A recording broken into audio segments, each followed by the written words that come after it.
జయ జయ శుభకర వినాయక శ్రీకాణిపాకవర సిద్ధి వినాయక జయ జయ శుభకర వినాయక శ్రీకాణిపాకవర సిద్ధి వినాయక. నమస్కారం ప్రేక్షకులందరికీ శుభోదయం. ఈనాటి శుభయోగం శీర్షికన మహాలయ అమావాస్య సందర్భంగా ఎలాంటి విధి విధానాలు పాటించాలో, తద్వారా ఎలాంటి ప్రయోజనాలు సిద్ధింపజేసుకోవచ్చు, అదేవిధంగా బతుకమ్మ ఉత్సవాల ప్రారంభం సందర్భంగా పాటించవలసినటువంటి ముఖ్యమైన విధి విధానాలేంటో పరిశీలిద్దాం. భాద్రపద మాసంలో బహుళపక్షంలో వచ్చే అమావాస్య తిథిని మహాలయ అమావాస్య అనే పేరుతో పిలుస్తారు. మహాలయ పక్షాల్లో పితృపక్షాల్లో వచ్చేటటువంటి అమావాస్య కాబట్టి ఈ అమావాస్యకి మామూలు అమావాస్యల కంటే ఎన్నో వేల రెట్లు విశేషమైనటువంటి ప్రయోజనాలు కలిగినటువంటి అమావాస్యగా చెప్పుకోవాలి. అంటే జాతకంలో ఉన్నటువంటి పితృదోషాలు పితృశాపాలు అన్నీ పోగొట్టేటటువంటి శక్తి ఈ మహాలయ అమావాస్యకు ఉంటుంది. అంతేకాకుండా మీ పితృదేవతలు ఉన్నత లోకాలు చేరటానికి, మీ పితృదేవతలకు సద్గతులు లభించటానికి కూడా ఈ మహాలయ అమావాస్య విశేషంగా సహకరిస్తుంది. మహాలయ అమావాస్య సందర్భంగా శరీరాన్ని విడిచిపెట్టినటువంటి పితృదేవతల చిత్రపటాలు మీ గృహంలో దక్షిణ దిక్కులో ఏర్పాటు చేయాలి. ఆ పితృదేవతల చిత్రపటానికి గంధం బొట్లు కుంకుమ బొట్లు పెట్టి పితృదేవతల చిత్రపటాల దగ్గర దీపారాధన చేసి వాళ్ళకి ప్రీతికరమైనటువంటి పదార్థాలను నైవేద్యంగా సమర్పించాలి. ఆ పదార్థాలను ప్రసాదంగా స్వీకరించాలి. ఇలా చేస్తే పితృదేవతల సంపూర్ణమైన అనుగ్రహం కలుగుతుంది. వాళ్ళ అనుగ్రహం ద్వారా పితృదోషాలు పితృశాపాల తీవ్రతను తగ్గింపజేసుకోవచ్చు. అలాగే శరీరాన్ని విడిచిపెట్టినటువంటి ముత్తాత, తాత, శరీరాన్ని విడిచిపెట్టినటువంటి తండ్రి, ఈ ముగ్గురిని స్మరించుకుంటూ 3 సార్లు పితృతర్పణం ఇవ్వాలి. పితృతర్పణం ఇచ్చేటప్పుడు నల్ల నువ్వులు కలిపినటువంటి నీటితో పితృతర్పణం ఇవ్వాలి. పితృతర్పణం ఇచ్చేటప్పుడు ప్రత్యేకమైనటువంటి శ్లోకం చదువుకోవాలి. ఆ శ్లోకం ఏంటంటే ఆ బ్రహ్మస్తంభ పర్యంతం జగత్తృప్యతు ఇతి బ్రువాన్ జలాంజలిత్రయం దద్యాత్ ఏతత్ సంక్షేప తర్పణం. ఇది శ్లోకం. ఈ శ్లోకం చదువుకుంటూ తర్పణం ఇచ్చినట్లయితే పితృదేవతల సంపూర్ణమైన అనుగ్రహం కలుగుతుంది. అదేవిధంగా మహాలయ అమావాస్య సందర్భంగా పితృదేవతల పేరిట ఈరోజు అన్నదానం చేస్తే చాలా మంచిది. అలాగే పితృదేవతలను స్మరించుకుంటూ స్వయం పాకం దానం ఇస్తే ఉత్తమ ఫలితాలు కలుగుతాయి. పితృదేవతలను స్మరించుకుంటూ గోసేవ చేయటం, గోవుకి తవుడు పచ్చగడ్డి ఆహారంగా తినిపించడం ద్వారా కూడా పితృదేవతల అనుగ్రహానికి పాత్రలు కావచ్చు. అలాగే ఈ రోజు నుంచి బతుకమ్మ ఉత్సవాలు ప్రారంభమవుతున్నాయి. రాక్షస సంహారం తర్వాత అలసిపోయి నిద్రిస్తున్నటువంటి గౌరీదేవిని నిద్ర నుంచి మేలుకొలపటానికి, గౌరీదేవికి ప్రీతికరమైన విధంగా చక్కగా పాటలు పాడుతూ గౌరీదేవిని పూజించటమే బతుకమ్మ ఉత్సవాలలో ఉన్నటువంటి అంతరార్థం. అందుకే అనేక రకాలైనటువంటి పూలు ఏర్చి కూర్చి పేర్చి ప్రధానంగా 9 రకాలైనటువంటి పుష్పాలను తీసుకుని వాటిని బతుకమ్మలుగా ఏర్పాటు చేసి వాటి మీద తమలపాకులో పసుపు ముద్ద ఉంచి గౌరమ్మ స్వరూపంగా భావించుకుంటూ పూజ చేయటం, ఆ బతుకమ్మల చుట్టూ తిరుగుతూ రకరకాలైనటువంటి పాటలు పాడటం ద్వారా గౌరీదేవి సంపూర్ణమైన అనుగ్రహం కలుగుతుంది. అలాగే ఆరోగ్యకరమైనటువంటి పదార్థాలను గౌరీదేవికి నైవేద్యంగా సమర్పించి వాటిని ప్రసాదంగా స్వీకరించటం, చుట్టుపక్కల వారికి పంచిపెట్టడం ద్వారా కూడా సకల శుభాలను సిద్ధింపజేసుకోవచ్చు. ఇలా మహాలయ అమావాస్య బతుకమ్మ ఉత్సవాలు ప్రారంభం సందర్భంగా ప్రత్యేకమైన విధి విధానాలు పాటించండి, సకల శుభాలను సిద్ధింపజేసుకోండి. రేపటి నుంచి దసరా శరన్నవరాత్రులు ప్రారంభమవుతున్న శుభతరుణంలో దసరా నవరాత్రుల్లో అలంకారాల వైభవం ఏంటో, అమ్మవారి సంపూర్ణమైన అనుగ్రహం కలగటానికి ఎలాంటి ప్రత్యేకమైనటువంటి నైవేద్యాలు అమ్మవారికి సమర్పించాలో, అమ్మవారి అనుగ్రహం కోసం జపించాల్సినటువంటి మంత్రాలేంటో దేవీ శుభయోగం అనే శీర్షికన పరిశీలిద్దాం. నమస్కారం.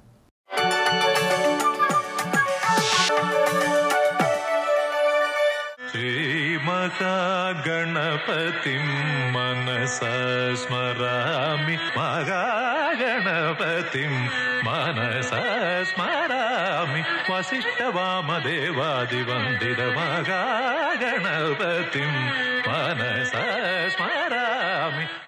హుతావశిష్ట భోక్తారో ముక్తాస్య సర్వపాతకై అని చెప్తున్నారు. యజ్ఞము చేయగా మిగిలిన దాన్ని స్వీకరించువారు సర్వపాతకముల నుంచి ముక్తులవుతారు. అదంత్యేనో మహాపాపా ఆత్మహేతో పచంతి. బోధ పద్ధతి 2 రకాలుగా ఉంటుందండి. యజ్ఞము చేయగా మిగిలిన తినేవారు సర్వ పాపముల నుంచి బయటపడతారు. తన కోసం తాను వండుకునేవారు మహాపాపాత్ములు అవుతారు సుమా అన్నాడు ఇక్కడ. అది మనం వండుకోవడం, మన క్యారేజీలు మనం కుక్కుకోవడం, తీసుకెళ్ళడం, తినడం కాకుండా అది దేవతార్పణం చేయాలి. హవ్యం కవ్యం అంటే దేవతలకు సమర్పించడం, పితృదేవతలకు సమర్పించడం, అతిథభ్యాగతులకు సమర్పించడం అనేది యజ్ఞము. ఈ యజ్ఞరూపమైన కర్మ కోసమే జీవించాలి. అందుకే సంపాదించాలి దేనికి? యజ్ఞం చేయాలి. యజ్ఞం దేనికి? బ్రతుకుతున్నావు కనుక. బ్రతకగలుగుతున్నది దేనికి? ప్రకృతి నీకు సహకరిస్తుంది కనుక. ప్రకృతి నీకు సహకరించడం దేనివల్ల జరుగుతుంది? దేవతల వల్ల కనుక. కనుక దేవతల పట్ల కృతజ్ఞత చెప్పడానికై చేయవలసింది యజ్ఞము. అది నేను ఏర్పరిచాను అని చెప్పాడు ఇక్కడ. అందుకే అదంత్యేనో మహాపాపాః ఆత్మహేతో పచంతియే. అదంత్యేనో మహాపాపాః ఎంత అందంగా చెప్పాడు. అదంతి ఆత్మహేతో అంటే తన కోసమే తాను పచంతి వండుకుని అదంతి తింటూ ఉంటాడో, తన కోసం తాను వండుకు తింటూ ఉంటాడో వాడు మహాపాపాత్ముడు సుమా. ఇది తెలుసుకోవాల్సిన ప్రధానమైన అంశం అండి. దీన్ని బట్టి స్వార్థం అనేది కూడదు.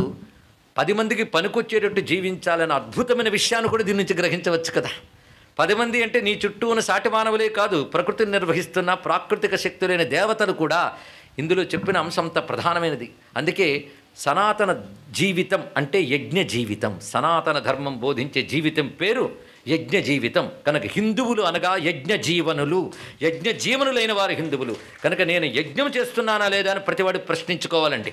నా కోసం నేను సంపాదించుకుంటున్నాను, నేను తింటున్నాను, ఇదే లేదా నేను కాదని నా కుటుంబానికి పెడుతున్నానంటే అది కూడా నీ కోసం తిన్నట్టే. అదే పెద్ద త్యాగమేం కాదు. నేను సంపాదించిన పిల్లలకి మనవలకి పెడుతున్నా అంటే అదేం త్యాగం కాదు. అది కూడా ఆత్మహేతో కిందకు వస్తుంది. నీ తాలూకా ఎక్స్టెన్షనే వాళ్ళు, ఇంకోటి ఏం కాదు. అహమ్మములు కాదండి ఇక్కడ, వీళ్ళని పోషించడం కాదు. అందుకే నీవు నీ కుటుంబీకులు నీ బంధువులు కాక ఇంకెవరికైనా పెట్టు, అది గొప్ప విషయం ఇక్కడ. అంటే వీళ్ళకి అలుగు పెట్టాలి, అందుకే వాళ్ళకి పెట్టడం మానేశాను నేను కాదు ఇక్కడ. వాళ్ళకి అలుగు పెడతావు పెట్టాలని చెప్పడం ఒక్కొక్క మాటకి ఎంత గొప్ప విశేషమైన అంశం అండి. ఇది లౌకికానికి కూడా అన్వయిస్తే నీ కోసం నువ్వు బ్రతకడం కాదు నాయనా, ఆత్మహేతో స్వార్థ జీవనం కూడదు సుమా, యజ్ఞ జీవనం కావాలి. కానీ యజ్ఞం అంటే త్యాగం. త్యాగే నైకే అమృతత్వ మానసు మాటకి ఇది అండి అర్థం ఇక్కడ. త్యాగబుద్ధి. త్యాగబుద్ధి అంటే విడిచిపెట్టడం కాదు. ఏమిటి విడిచిపెట్టాలో చెప్తున్నాం కదా. ఇదమ్మమ ఇది నాది కాదనే భావమే కదా త్యాగం. అది కర్మలో కూడా కనబడుతుంది. ఆ విధంగా అటువంటి భావంతో చేయాలి సుమా. ఊర్జో భవంతి భూతాని దేవాదన్నస్య సంభవ. యజ్ఞం యొక్క గొప్పతనం చెప్తున్నాడు చూడండి. ఇదేదో విశ్వాసం కాదు, ఇది ఒక విజ్ఞానం. ఈ విజ్ఞానాన్ని గ్రహించవలసింది. ఊర్జో భవంతి దేవభూతాని దేవాదన్నస్య సంభవ. అన్న సంభవములైన రసము వల్ల ప్రాణికోటి ఉద్భవిస్తూ ఉంటుంది. అన్నాద్భవంతి భూతాని, అదే మాట ఇక్కడ చెప్తున్నాడు. దేవానుగ్రహం చేత అన్నముల సంభవిస్తుంది. దేవానుగ్రహం, దేవాత్ అంటే దేవానుగ్రహం అంటే దేవతల అనుగ్రహం చేత వర్షాదులు లభిస్తాయి. అన్నం వల్ల ప్రాణికోటి ఉద్భవిస్తోంది, పోషింపబడుతుంది. ఈ అన్నం దేనివల్ల లభిస్తుందంటే దేవతల అనుగ్రహం వల్ల లభిస్తుంది. దేవతల అనుగ్రహం యజ్ఞం వల్ల లభిస్తుంది. యజ్ఞం దేనివల్ల లభిస్తుంది? కర్మ వల్ల లభిస్తుంది. కర్మం దేనివల్ల లభిస్తుంది? శాస్త్రం వల్ల లభిస్తుంది. ఇది క్రమం సుమా అని చెప్పాడు ఇక్కడ. యజ్ఞేచ్చ దేవ సంభూతి తదుత్పత్తిశ్చ వైధత. మళ్ళీ వైధ శబ్దమే వాడుతున్నాడు. బ్రహ్మణో వైధముత్పన్నం కర్మ బ్రహ్మ సముద్భవం. ఆ మాట ఇక్కడ అంటే ఏ కర్మ చేయాలనేది ఎవరు చెప్పారు నీకు? బ్రహ్మ. బ్రహ్మనగా ఇక్కడ వేదం అని అర్థం. ఇక్కడ వేదం చెప్పింది. వేదం ఎక్కడి నుంచి వచ్చింది? మత్తో బ్రహ్మ సముద్భవ. ఎంత రమ్యమైన మాట అండి. కానీ పరమేశ్వరుని నుంచి వేదం ఉద్భవిస్తే వేదం నుంచి ఈ కర్మ చెయ్యు, ఈ కర్మ చెయ్యకు అనే పద్ధతి వచ్చింది. సర్వం శ్రీ సిద్ధలక్ష్మీ వల్లభా సమేత మహాగణపతి చరణారవిందార్పణమస్తు.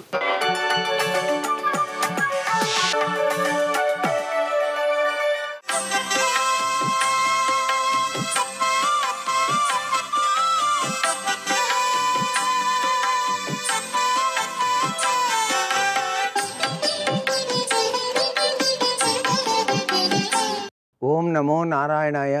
ఓం నమ శివాయ. శ్రీమాత్రే నమ. భాద్రపద బహుళ అమావాస్య విశిష్టవంతమైనటువంటి అమావాస్యగా చెబుతాం.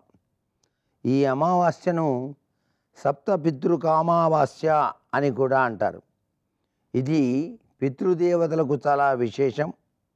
తర్పణాలు వదలటానికి మహాలయ పక్షాలతో చివరి రోజు కాబట్టి ఈ రోజున ప్రతి ఒక్కరూ కూడాను వారి వారి పితృదేవతలను తలుచుకుంటూ ఆ పితృదేవతల పేరుకి ఈశ్వర శబ్దాన్ని తగిలించి ఆ తర్పణం వదలాలి. ఇలా తర్పణం చేయటం వలన పితృదేవతల యొక్క ఆశీస్సులు ఆ కుటుంబం యావత్తు కూడాను వంశాభివృద్ధి చెందడానికి ఆస్కారం ఉంటుంది. ఏ వ్యక్తి అయితే పితృదేవతల యొక్క ఆశీస్సులు పొందుతాడో ఆ వ్యక్తి జీవితం 3 పువ్వులు 6 కాయలుగా విరాజిల్లుతుంది. పితృదేవతల్ని మర్చిపోతే శాపం అనేటువంటిది తగిలి వివాహాది శుభకార్యాలు ఆ కుటుంబంలో ఆలస్యమవుతాయి. గృహ నిర్మాణాది కార్యక్రమాలు కూడా ఆలస్యమవుతాయి. భూసంబంధమైన వివాదాస్పదలు కూడాను పొడసూపుతాయి. అందుకనే ఇటువంటి విధి విధానాలు కలగకుండా పితృదేవతల ఆశీస్సుల కోసం ఈ అమావాస్య తిథిన మహాలయ పక్ష అమావాస్య తప్పనిసరిగా ఈ యొక్క తర్పణాదులు నిర్వహించాలి అని చెప్పేసి మనకు శాస్త్రంలో చెప్పిన నిగూఢ రహస్యం. అంతేకాకుండా ఈనాటి నుంచే బతుకమ్మ పండుగ ప్రారంభించేటువంటి సనాతన సంప్రదాయం కూడా ఉంది. బతుకమ్మ అంటే సాక్షాత్తు గ్రామదేవతా స్వరూపిణి. ఆ తల్లి అనుగ్రహ కరుణాకటాక్ష వీక్షణాలు అందరికీ ఉండాలి అని చెప్పేసి కోరుకుంటూ సర్వే జనా సుఖినో భవంతు.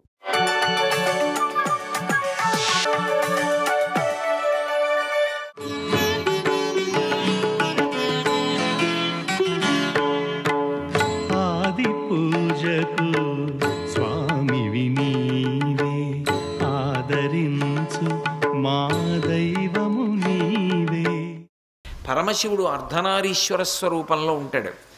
ఆయనకి ఎడం వైపు పార్వతీదేవి ఉంటుంది, కుడివైపు పురుషస్వరూపంగా పరమశివుడు ఉంటాడు.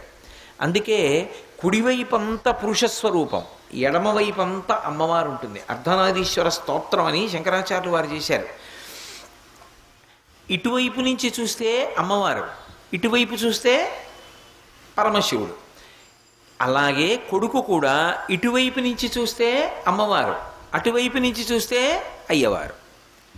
ఇంతకీ అమ్మవారా అయ్యవారా? నువ్వేమనుకుంటే అది.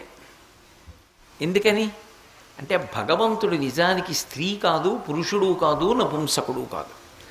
స్త్రీ పురుష నపుంసకమూర్తియును కాక తిరియ కమర నరాది మూర్తియును కాక కర్మ గుణభేద సరసత్ప్రకాశి కాక వెనుకనన్నియుతానగు విభుతలంతు అంటారు. భగవంతుడు అంటే జ్యోతిస్వరూపుడు, కాంతి, చిదాభాస. అటువంటి పరమాత్మ ఆడ మగ అంటే అసలు చెప్పడం సాధ్యం కాదు. మనం ఆడది అని పూజ చేసామనుకోండి లలిత అమ్మవారు, లక్ష్మి, సరస్వతి. మగవాడు అని పూజ చేసామనుకోండి శ్రీమన్నారాయణుడు, లేకపోతే పరమశివుడు, బ్రహ్మగారు. నిజానికి ఆడ మగ భగవంతుడు అని నిర్ధారణ చేస్తే మన మనస్సుతో ఎలా ప్రీతిగా చూస్తే అలా కనపడతాడంతే. అందుకే విఘ్నేశ్వరుడు ఒకవైపు నుంచి చూస్తే దంతం లేకుండా ఉంటాడు, ఒకవైపు నుంచి చూస్తే దంతంతో ఉంటాడు.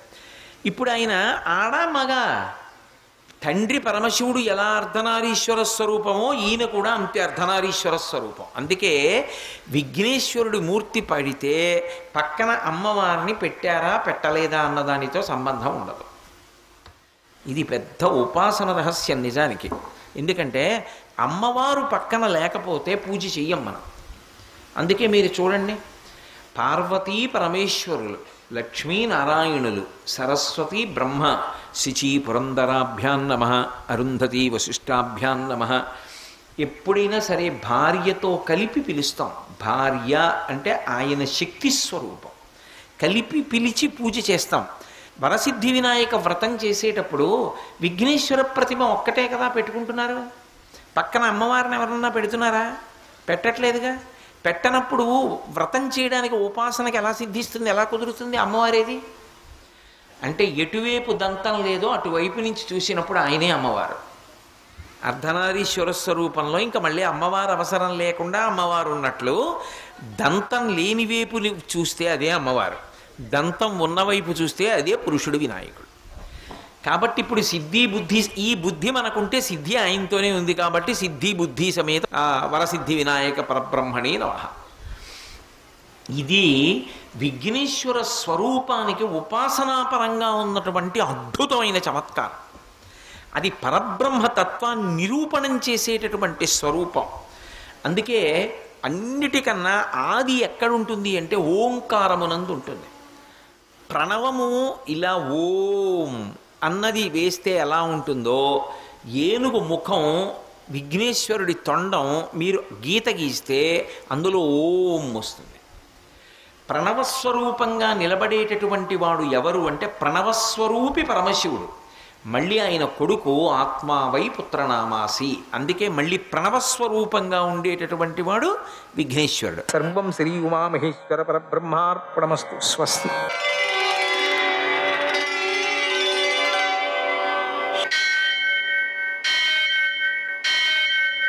సహస్రశీరుషం దేవం విశ్వాక్షం విశ్వశంభువం విశ్వం నారాయణం దేవమక్షరం పరమం పదం విశ్వతః పరమాం నిత్యం విశ్వం నారాయణగుం హరిం విశ్వమేవేదం పురుషస్తద్విశ్వముపజీవతి పతిం విశ్వస్యాత్మేశ్వరం శాశ్వతం శివమచ్యుతం నారాయణం మహాజ్ఞేయం విశ్వాత్మానం పరాయణం.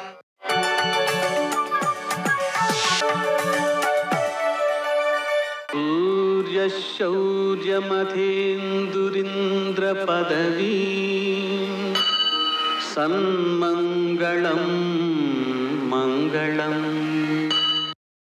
ఆపదామపహర్తారం దాతారం సర్వసంపదాం లోకాభిరామం శ్రీరామం మోక్షదంతం నమామ్యహం. నేటి కాలమాన విశేషాలను గమనిద్దాం. స్వస్తి శ్రీ చంద్రమాన క్రోధినామ సంవత్సరం దక్షిణాయనం వర్ష ఋతువు భాద్రపద మాసం కృష్ణపక్షం బుధవారం. సూర్యోదయం 6:10 సూర్యాస్తమయం 6:01. తిథి అమావాస్య రాత్రి 12:18 వరకు. నక్షత్రం ఉత్తర మధ్యాహ్నం 12:22 వరకు. వర్జం రాత్రి 9:52 నుంచి 11:41 వరకు. దుర్ముహూర్తం ఉదయం 11:42 నుంచి 12:29 వరకు. అమృతకాలం లేదు.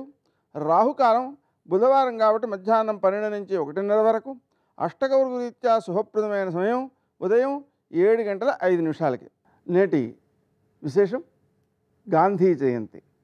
గాంధీ జయంతి సందర్భంగా ఈటీవీ ప్రేక్షకులకు శుభాకాంక్షలు. మహాలయ అమావాస్య పితృదేవతారాధనకు చాలా మంచిది.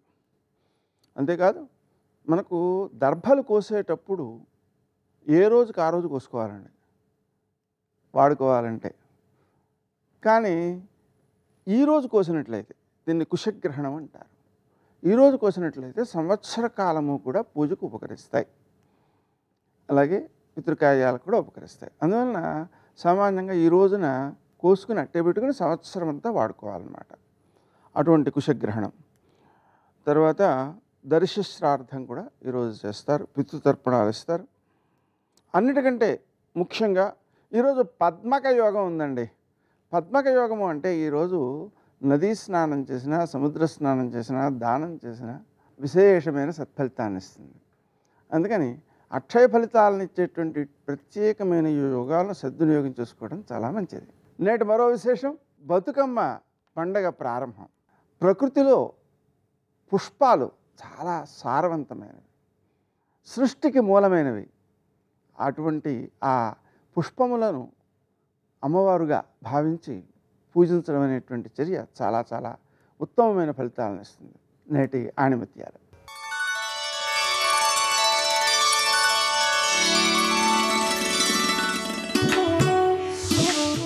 నటించేవారి మాటలు మెత్తగా ఉంటాయి, మంచి కోరి చెప్పేవారి మాటలు సూటిగా ఉంటాయి.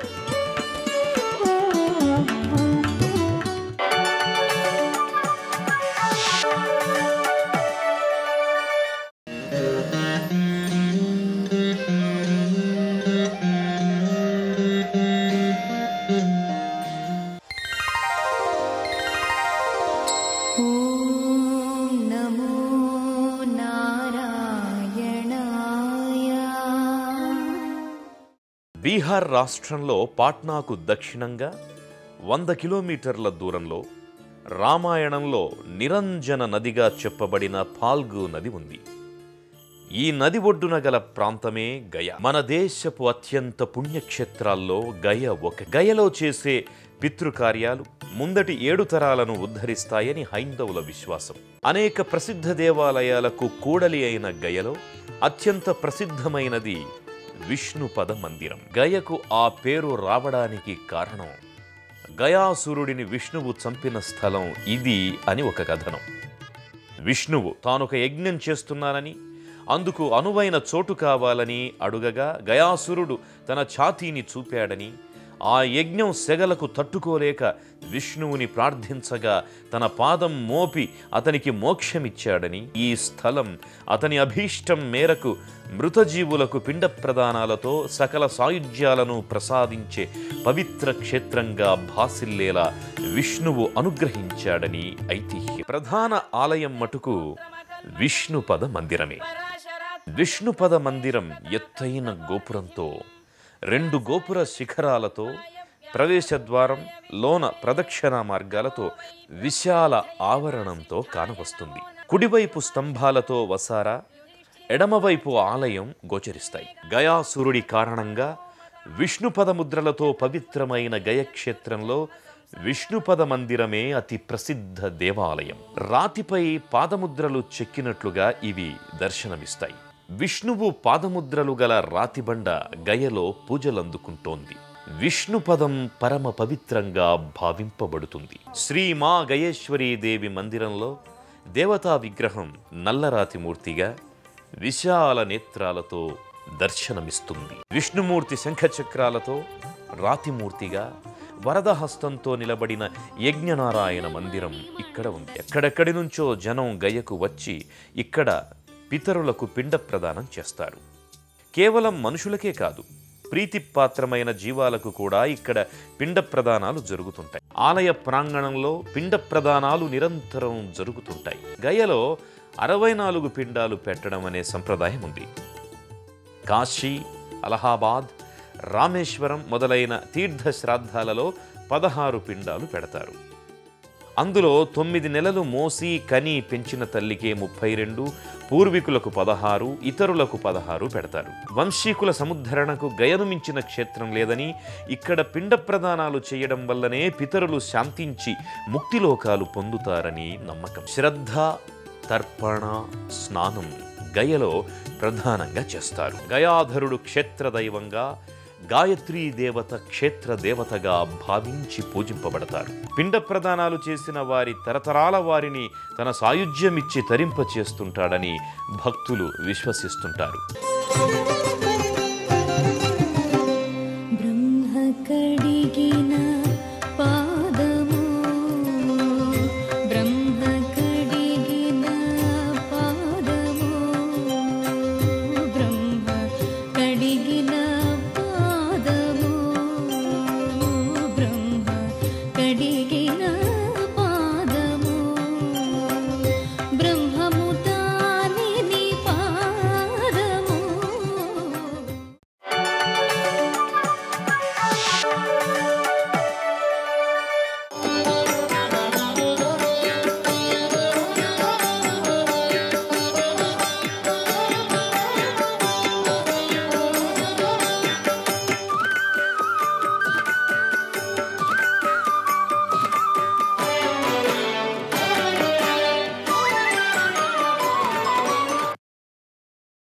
ముఖ్య కర్మ చేయవలసిన చోట అముఖ్య కర్మ చేయటాన్ని అనుకల్పం అంటారు. అనుకల్పం కూడా పరమధర్మమే అని ధర్మజ్ఞులు అంటారు.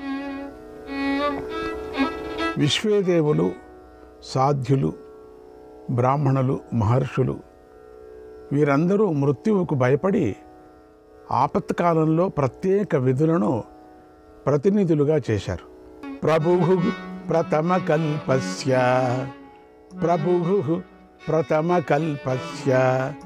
యోనుకల్పేన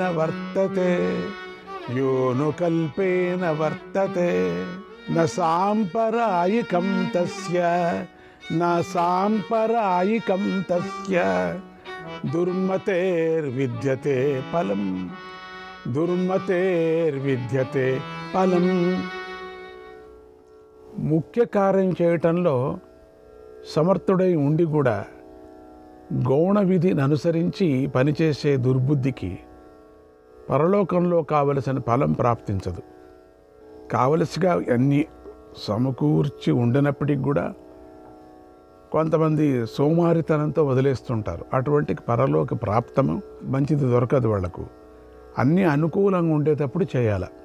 విధివత్తమైనటువంటి కార్యక్రమాలకి ఇల్లు వాకిలి అంటే గృహస్థాశ్రమ ధర్మ ప్రకారంగా అన్నీ అనుకూలించిన ఉండి కూడా బ్రాహ్మడు అటువంటి కర్మలు ఆచరించకపోతే వాడికి ఉత్తమ గతి దొరకదు అని చెప్పారు.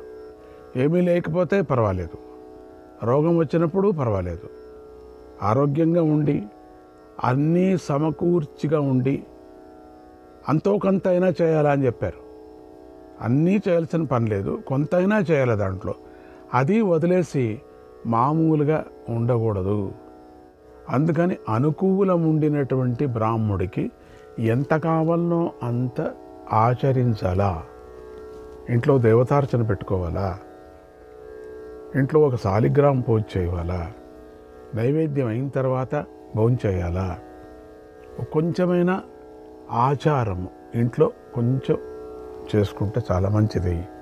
అట్లనే 4 మెతుకులు కాకికి పెట్టాలా మధ్యాహ్నం తాను తినకముందు.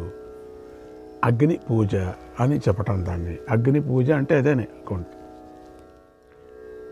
ఈ విధంగా చేయకపోతే అతనికి ఉత్తమ గతులు, తనకే కాదు 7 తరాలు అటు 7 తరాలు ఇటు నష్టమైపోతారు అని చెప్పారు. తాను కాక 7 తరాలు పోతాయన్నారు. అనుకూలం లేకపోయినప్పటికీ, పని లేకపోయినప్పటికీ, డబ్బు లేకపోయినప్పటికీ, అట్లా ఏమైనా నీకుంటే పర్వాలేదు. వేరే వృత్తిని అనుసరించినప్పుడు ఏమీ గతి లేక అప్పుడు పర్వాలేదు. కానీ నీకు ఆటంకము లేకోకుండా ఏదో వృత్తిలో నిన్ను లగ్నం చేసుకున్నప్పుడు నీకు అనుకూలంగా ఉంటే మాత్రం చేయక తప్పదు సుమా అన్నారు. ఆరోగ్యంగా ఉంటే అనగా వ్రతం చేయాలా, సత్యనారాయణ వ్రతాలు చేయాలా, లలితా సహస్రనామం చదవాలా, విష్ణు సహస్రనామం అనుకూలం ఉంటే. లేక అన్నానికే గతి లేదనుకో చెప్పలేం. వేదవేత్త అయినటువంటి బ్రాహ్మణుడు తన అవసరాలను గురించి రాజుకు మనవి చేసుకొని రాదు కూడా. తన శక్తిని రాజు శక్తిని పోలిస్తే తనకున్న శక్తియే బలవత్తరమైనది. చూసారా బ్రాహ్మడికి ఎంత శక్తి ఉంది. బ్రాహ్మడికి అంత శక్తి ఉంది. ఒక గాయత్రి మంత్రాన్ని పట్టుకుంటే చాలు. కాబట్టి బ్రహ్మవేత్తల తేజస్సు రాజుకు సహించవీలుగానిది. విప్రుడు ఈ జగత్తుకు కర్త, శాసకుడు, ధరించేవాడు, పోషించేవాడు అవుతున్నాడు. పరమాత్ముడు యొక్క జన్మాంతర కర్మతో నువ్వు పుట్ట, దాన్ని అనుసరించు, కొంచెం పాటించు. అన్యాయంగా నాశనం చేసుకోవచ్చు. వాళ్ళని చూసి నువ్వు నాశనం అయిపోతున్నావు. కాబట్టి ఆయనను గూర్చి అశ్లీలమైన మాటలు పలకరాదు, వ్యర్థవాక్యాలు అనకూడదు. క్షత్రియుడు తనకు కలిగిన ఆపద నుంచి బాహుబలంతో బయటపడాలి. ధనంతో వైశ్య శూద్రులు, మంత్రాలు హోమాలతో విప్రుడు ఆపదల నుంచి ముక్తులు కావాలి. కన్య కానీ యువతి కానీ మంత్రం తెలియనివాడు కానీ అగ్నిలో హోమం చేయటానికి అధికారి కాడు. మంత్రం లేక హోమం చేయకూడదు. కన్య కానీ యువతి కానీ మంత్రం తెలియనివాడు కానీ చాలామంది చేస్తుంటారు. యజ్ఞకర్త కూడా నరకగామి అవుతాడు. కాబట్టి యజ్ఞం చేయటానికి యజ్ఞకర్మలో నిపుణుడు, వేద పారంగతుడైనటువంటి విద్వాంసుడు మాత్రమే హోమం చేయదగిన వాడు అవుతాడు. అగ్నిహోత్రాన్ని ప్రారంభించి ప్రజాపతి దేవతలకు అశ్వాన్ని దక్షిణగా ఇవ్వని వాడిని ధర్మవేత్తలు అనాహితాగ్ని అని వ్యవహరిస్తారు. మానవుడు ఏ పుణ్యకర్మనైనా శ్రద్ధతో ఇంద్రియ జయంతో చేయాలి. తగినంత దక్షిణ కోసం ద్రవ్యం లేకుండా ఎలాంటి యజ్ఞాన్ని చేయరాదు. దక్షిణ లేని యజ్ఞం ప్రజలకు, పశువులకు, స్వర్గప్రాప్తిలో విఘ్నకరం అవుతుంది కదా. అంతేగాక ఇంద్రియాలను, యశస్సును, కీర్తిని, ఆయువును కూడా క్షీణింపజేస్తుంది. ముట్టు అయినటువంటి స్త్రీతో సమాగమనం చేసేవారు, ఇంటిలో అగ్ని స్థాపన చేయనివారు, అవైదికమైనటువంటి రీతిలో హోమం చేసేవారు పాపాచారులు అవుతారు అని రాజా. పరిహాసంతో స్త్రీ వద్ద వివాహ సందర్భాల్లో గురువుల హితం కోసం తన ప్రాణాలను కాపాడుకోవటానికి చెప్పే అబద్ధం హానికరం కాదు. ప్రాణాలు కాపాడుకునే సందర్భంలో మాత్రమే. తనకన్నా చిన్నవాడు, క్రింది స్థాయి వాడైనటువంటి వ్యక్తి వద్ద ఉత్తమ విద్య ఉంటే దాన్ని శ్రద్ధాపూర్వకంగా గ్రహించవచ్చు, అది తప్పులేదు. అపవిత్ర ప్రదేశంలో పడిపోయినటువంటి బంగారాన్ని సందేహించకుండా తీసుకోవచ్చు, పర్వాలేదు. అపవిత్రమైనటువంటి ప్రదేశంలో పడిన బంగారం, అది బంగారమే కదా, తీసుకొని దాన్ని కడుక్కోవచ్చు, దాన్ని వదిలేసిన పని లేదు. విషస్థానంలో నుండి అమృతం లభిస్తే త్రాగవచ్చు. స్త్రీలు, రత్నాలు, నీరు, నింద్యాలు ఎప్పటికీ కానే కావు. మద్యపానం, బ్రహ్మహత్య, గురుస్త్రీ గమనం అనేటువంటి మహాపాప విముక్తి కోసం ఎలాంటి ప్రాయశ్చిత్తమో చెప్పబడలేదు ఇక్కడ. అంటే పాపం పాపమే. మహారాజా, బంగారం దొంగిలించటం, ఇతర వస్తువులను అపహరించటం, బ్రాహ్మణ ధనాపహరణం అనేవి మహాపాపాలు. అది బంగారం మాత్రం దొంగలించకూడదు. అంతకన్నా పాపం ప్రపంచంలో లేదన్నారు. అడకతేనైనా తీసుకోవచ్చు కానీ దొంగలించకూడదు. శాస్త్రాలు వాటికి ప్రాయశ్చిత్తాలను చెప్పాయి కూడా. వాటిని అనుసరించి ప్రాయశ్చిత్తం చేసుకొని పాప వ్యసనం వదిలిపెట్టాలి. పాపం చేసిన వ్యక్తి ధర్మాచరణం, తపస్సు చేసి తన పాపం పోగొట్టుకుంటాడు. దొంగను వీడు దొంగ అని అంటేనే చోరుడిలాగా పాపి అవుతాడు. దొంగ కాని వాడిని దొంగ అంటే 2 రెట్లు పాపం కలుగుతుంది. దొంగనే దొంగ అంటేనే పాపం వస్తుందంటారు. ఇంకా దొంగ కాని వాడిని అంటే ఈ లోకంలో బ్రాహ్మణులను నిందించి లేక వారిని పట్టుకొని నెట్టివేసే వారికి మహత్తర పాపం కలుగుతుంది. 100 సంవత్సరాలు అతడు పిశాచంలాగా తిరుగుతాడు, ఉండటానికి చోటు దొరకదు. 1000 సంవత్సరాలు అతడు నరకంలో ఉండవలసి వస్తుంది కూడా. కాబట్టి బ్రాహ్మణ నింద చేయరాదు. ఎప్పుడో చెప్పింది ఇది మాట, ఇప్పుడేం కాదు. వారిని ఎప్పుడూ కింద పడేటట్టు చేయరాదు. బ్రాహ్మణుని శరీరానికి గాయమై అందులో నుంచి వచ్చినటువంటి రక్తం ఎన్ని ధూళి కణాలను తడుపుతుందో ఆయనకు గాయం కలిగించిన వాడు అన్ని సంవత్సరాలు నరకంలో పడతాడు. గర్భగత అయినటువంటి శిశువును చంపినవాడు యుద్ధంలో ఆయుధపు దెబ్బతో మరణిస్తే అతనికి బుద్ధి కలుగుతుంది. లేక బాగా మండే అగ్నిలో దూకి దగ్ధుడై పాపవియుక్తుడవుతాడు కూడా. అశ్వమేధం, గోసవం, అగ్నిష్టోమ యజ్ఞాలను యథావిధిగా చేసి అతడు ఇహలోక పరలోకాలలో పవిత్రుడవుతాడు. పిల్లి, నెమలి, కప్ప, కాకి, పాము, ఎలుక మొదలైన ప్రాణులను చంపితే పైన చెప్పిన పశు వధతో సమాన పాపమే కలుగుతుంది. కాబట్టి గోదానం చేస్తే మంచిది. ఇప్పుడు ఇతర ప్రాయశ్చిత్తాలను గురించి చెప్తాను. తెలియక పురుగులను చంపటం లాంటి చిన్న చిన్న పాపాలు చేస్తే వాటికి పశ్చాత్తాపమే ప్రాయశ్చిత్తం. అయ్యో చంపాను అని ప్రాయశ్చిత్తం అని మనసులో వ్యథపడితే చాలంట. దీనివల్లనే శుద్ధి కలుగుతుంది. అంటే చంపేసి 1 నిమిషం కూర్చొని చంపాను అని అది కాదు. నిజంగా లోపల నుంచి ప్రాయశ్చిత్తం కావాలా. లోపల నుంచి అది అట్లా నాటకం ఆడితే వచ్చేది కాదు. అది ఉపపాతకాలలో ప్రతి ఒక్క దానిని ఒక్కొక్క సంవత్సరం చొప్పున వ్రతాచరణం చేయాలి. నిష్కారణంగా తల్లిదండ్రులను, గురువును పరిత్యజించిన వాడు పతితుడవుతాడు. వాడికి కేవలం అన్నవస్త్రాలు ఇవ్వాలి. నిష్కారణంగా ఏదో కారణం ఉంటే పరిత్యజించవచ్చు. కారణం లేకనే వదిలేసినటువంటి వాడికి ప్రాయశ్చిత్తం చెప్పుకొని వచ్చారు. పిత్రార్జిత సంపదనివ్వరాదు వాళ్ళకి. అతడు బ్రహ్మచర్యాన్ని పాటిస్తూ బ్రాహ్మణులకు దానాలు ఇవ్వాలి. తల్లిదండ్రులను, గురువును వెనుకటిలాగా ఆదరించాలి. ఇలా చేస్తే పాపం నుండి విముక్తుడవుతాడు. ఇది ధర్మశాస్త్ర నిర్ణయం. ఈ రీతిగా మానవులకు ఉత్తమ ప్రాయశ్చిత్త విధానం ఉంది. దానం చేసే స్తోమత ఉన్నవారికి దానం విధానం కూడా ఉంది. ఈ ప్రాయశ్చిత్తాలన్నీ సరిగా తెలుసుకొని చేయాలి. శ్రీకృష్ణాయ పరమాత్మనే నమః.